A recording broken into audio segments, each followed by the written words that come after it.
Buenos días, chicos y chicas. Voy a comenzar con el acompañamiento a las páginas del libro de historia 353 a la 357. Comienzo con la 353, el inicio del movimiento armado. Para los primeros 3 párrafos, consideren por favor lo siguiente. Un personaje principal de esta historia de la revolución y cómo inicia es James Creelman, que es un periodista que va a entrevistar a Porfirio Díaz en 1908, y el asunto es que Porfirio Díaz le dice que para 1910 tiene pensado promover una elección democrática, lo cual hace pensar que entonces el general se va a retirar del poder. Esta noticia de Creelman se extiende por todo el país y la gente empieza a tener como muchas expectativas, sobre todo la gente que estaba dentro de la política porfirista, pues de que el general ya bastante viejo se iba a retirar y habría por fin oportunidad de que alguien más entrara al poder. No estaban muy seguros si de manera democrática, porque sabemos que no existía como tal una democracia en todo el porfiriato, pero sí por lo menos sabiendo que se podía relevar al general Díaz. Entonces surge la figura de Francisco I. Madero,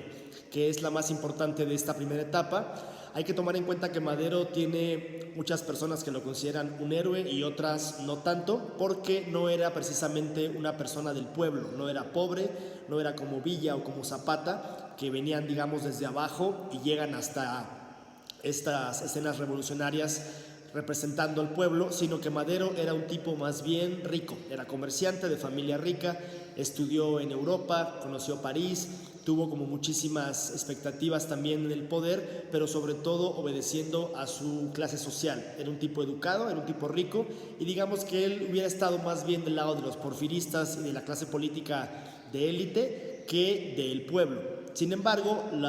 el gran acierto de Madero es lograr unir al pueblo en contra de Porfirio Díaz, porque cuando Madero se entera de que Creelman está diciendo que Porfirio Díaz afirmó que va a llamar a elecciones para 1910, Madero forma su partido, y lo que sucede es que en cuanto Porfirio Díaz se da cuenta que Madero está teniendo bastantes seguidores y representa un peligro, entonces Díaz lo manda a encarcelar, como era su costumbre.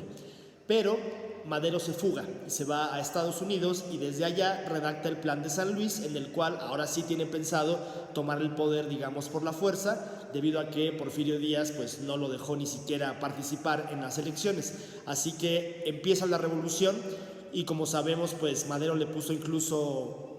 horario y fecha. Dijo que el 20 de noviembre a las 6 de la tarde comenzaría la revuelta, lo cual no era tan buena estrategia, porque de alguna manera estabas avisándole al ejército porfirista que empezaría esta revuelta armada. Sin embargo, pues el plan estaba ya dado. De hecho, el 20 de noviembre en 1910 muy pocas personas estaban en la calle, digamos, ya en plena revolución. Se conoce el caso, por ejemplo, de los hermanos Cerdán en Puebla, que ellos sí, desde unas horas antes, desde un día antes, me parece, del 20 de noviembre, se acuartelaron en su casa y empezaron a hacer una revuelta armada. Desafortunadamente los mataron casi a todos, excepto a Carmen Cerdán, una de las hermanas que también luchó en esta pequeña batalla, y que de hecho ella vendría a ser después una persona muy importante también para el movimiento feminista democrático en el país y la revolución en general. Pero bueno,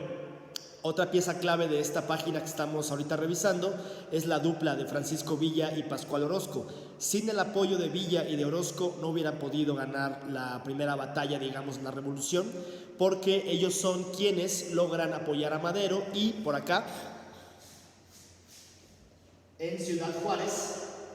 se libra una de las primeras batallas en el norte del país, en la que el ejército porfirista intenta defender la ciudad de Baja California, pero la toman los revolucionarios. Entonces, cuando Díaz ve que Ciudad Juárez ya está tomada y que no va a poder recuperar ese frente en el norte del país, como que le da miedo, y es entonces que Díaz lo que hace es por fin renunciar, hace un acuerdo, firma su renuncia, y entonces se va para Francia. Bueno, creo que no se ve por el reflejo de la luz, pero aquí está un barquito, y entonces Porfirio Díaz se va a Francia, donde va a morir en 1915. De hecho, su tumba está en el Panteón Principal de París, junto a otros personajes muy famosos de la vida social mundial, como Jim Morrison, por ejemplo. Entonces, bueno, Porfirio Díaz huye, Madero convoca elecciones y queda como presidente, pero todavía faltaba alguien más para poder continuar con esta historia, que era el señor Emiliano Zapata, que en un principio apoya a Madero por considerarlo pues que evidentemente iba a ser una buena estrategia para unirse contra Díaz, pero después van a empezar los problemas con el señor Zapata, debido a que no considera que Madero, una vez en el poder, sea capaz de cumplir con las promesas que se supone que tenían que cumplirle justamente a los campesinos del sur y centro del país.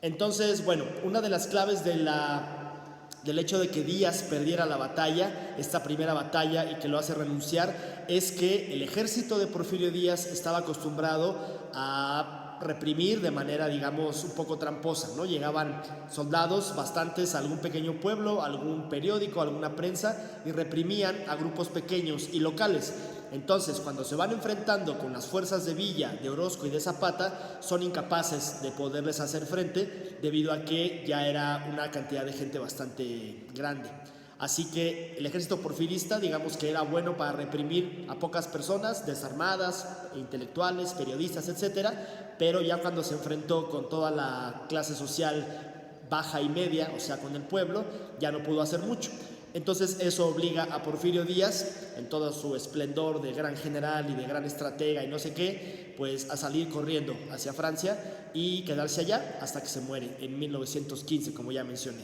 Entonces, esto sobre la página 353 les puede servir esta situación para interpretar, para seguir subrayando y elaborar su mapa conceptual que les dejé en la actividad que les aparecerá en su chat. Hasta luego.